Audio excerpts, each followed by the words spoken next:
Good day, sir. I am Katlea Maruwaine, your student nurse assigned for today. So, we will be doing your annual physical examination po sa musculoskeletal system.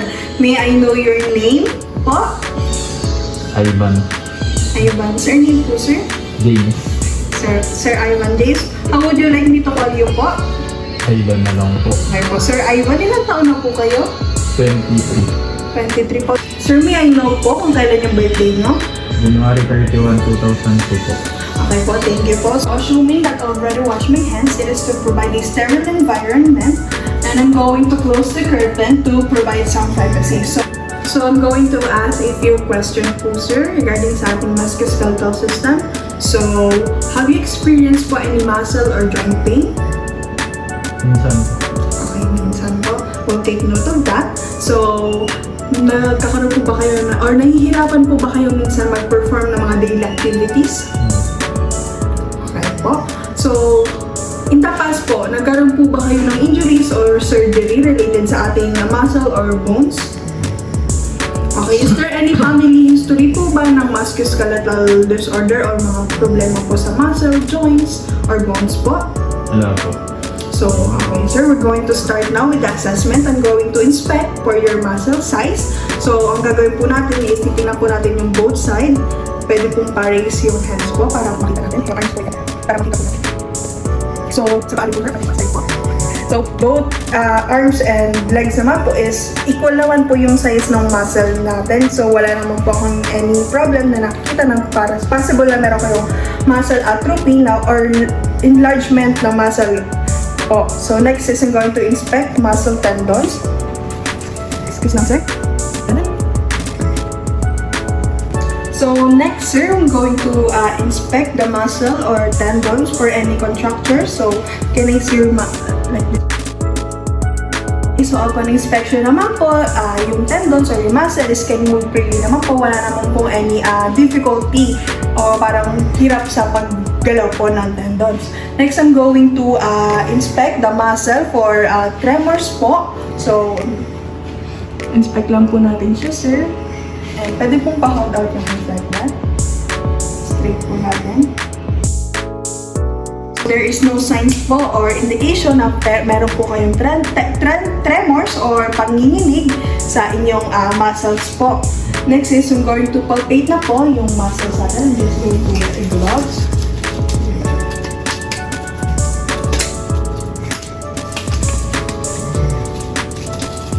So, hahawakan ko po yung mga certain parts ng muscle niyo po sa inyong katawan. So, sabihin niyo po if masakit po or hindi po kayo comfortable.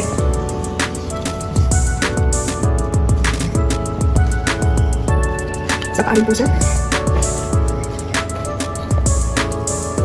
So, upon palpation naman po, yung muscle po natin is firm and soft. There is no indication na may flaccid po or hirap po yung muscle nyo or minsan po kasi parang floppy yung muscles natin which is nag-i-indicate na meron pong problem. So next po is muscle po while the client is actively moving in. Pwede pong gumalaw-galaw kayo, sir, while I'm holding you po. Galaw po kayo, sir, like gano'n. Next po. Ano po? Yung sa panin po, sir. Pwede pong i-move niyo po pataas po. Okay po. So, symmetrical naman po yung movement ng muscle upon movement po. So, as you move your hand po or your pag-flex po yung muscle is sumusunod naman po yung muscles ninyo.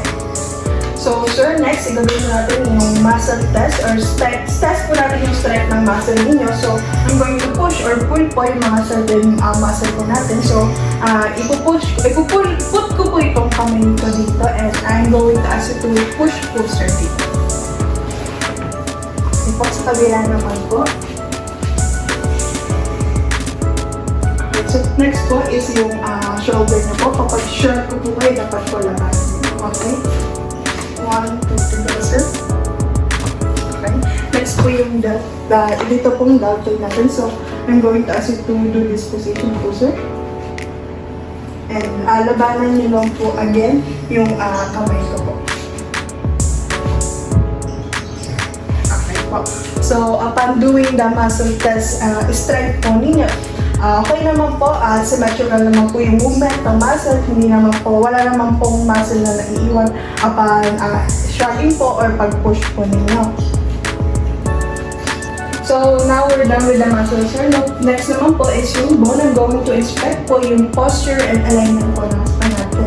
So, upon inspection naman po, as I can see naman na okay naman po yung alignment ng spine. Wala naman pong any abnormal curvature.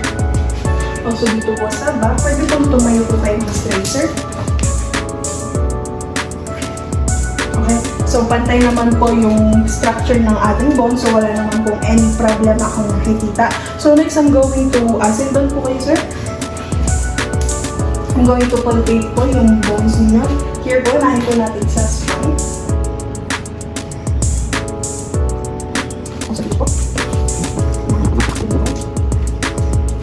So upon inspection po, wala naman pong any sign ng edema or swelling po.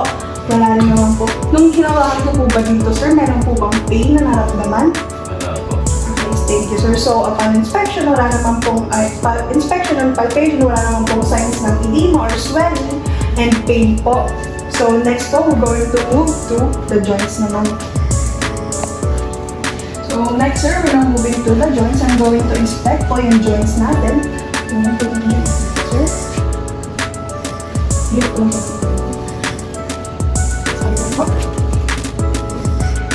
Pwede kong pangalan po.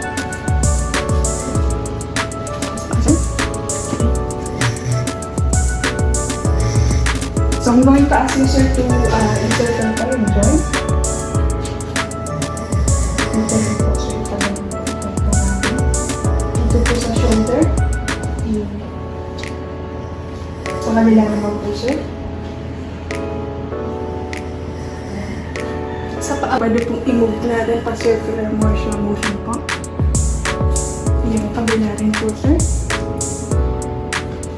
Okay, thank you, sir. So, upon inspection po, there is no sign of any tenderness or pain. Wala rin pong any sign of nodules sa inyong mga joints, which is a good indication po na healthy po yung ating joints. And also, wala rin pong any signs na may swelling na upon inspection, and free naman po yung movement, which is okay naman po. Next, I'm going to ask you, sir, to rotate po yung mga certain joints po natin again. Tayo po kayo. Upo po. So, okay naman po yung bending ng knees. Also, yung bending. Okay. So, okay naman po yung movement, sir. Wala naman pong any problem or pain po nung ginawa niyo yung movement po, di ba? Opo. Thank you po. So, healthy naman po yung ating mga joints, which is a good indication po na meron tayong healthy body. So, thank you so much, sir. We're now done with the assessment po na ating musculoskeletal. So, all of the procedure po, all the problems will be noted po and documented. So, this is confidential only and will be kept po as a nurse and will only be informed po yung mga assigned physician and